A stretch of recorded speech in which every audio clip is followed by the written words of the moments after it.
Some of the problems that people encounter while scroll sawing is how to do a straight line and how to do a corner.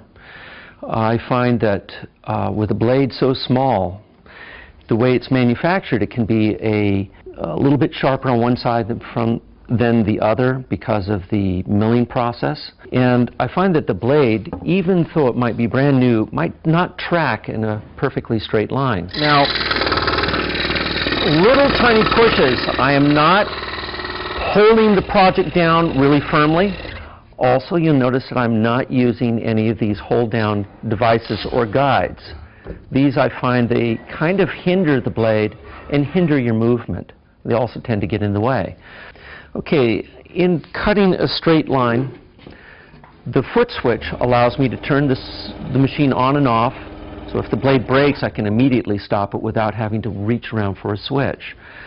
After I get started here, as you notice, the piece is flapping around a bit. And I'm also steering the piece of wood much as I would a dull bandsaw blade. Now, the two different methods which work is having little tiny pushes and recorrect, because I can also cut a straight line by yanking the blade over to one side.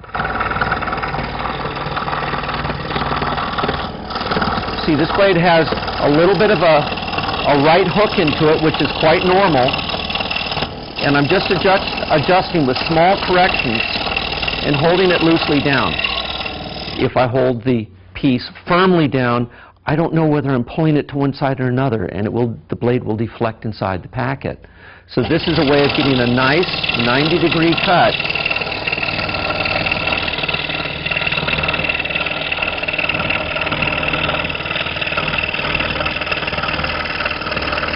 And that's about the speed which I go if I need to do a straight line. Getting a precise corner, however, is a different matter altogether.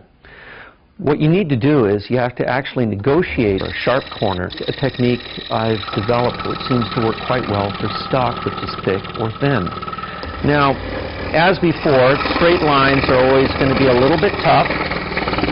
What I will do now is, right at the corner, I'm going to sweep the piece to the side, hooking the blade into the wood while it is running, and now pull the piece now towards me.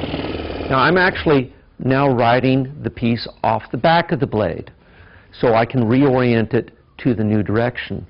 Once I'm completely reoriented, it is time then to move forward again. Now once again, I will always sweep the project or push the project in the direction of the new cut. In other words, I'm going to pull the piece, workpiece, this way, spin it, and now once again, sweep to the side, pull it towards me, and keep going. Once again, pull it to the side, very light pressure, and reorient. Now I'm going to be pulling it to the other side, this way, spin it, and then operate it. Spin it to this side a little bit, spinning the project, again maintaining pressure off the back of the blade, and then push forward. This is the way it's done. After a while, this motion gets quite automatic, and the thicker the stock is, the less you have to be concerned about doing this. But on thin stock or on veneer, of course, it will be very important to be able to do this with some regularity and confidence. Now when it's all the way out, this piece should, if everything's 90 degrees, should drop out very nicely.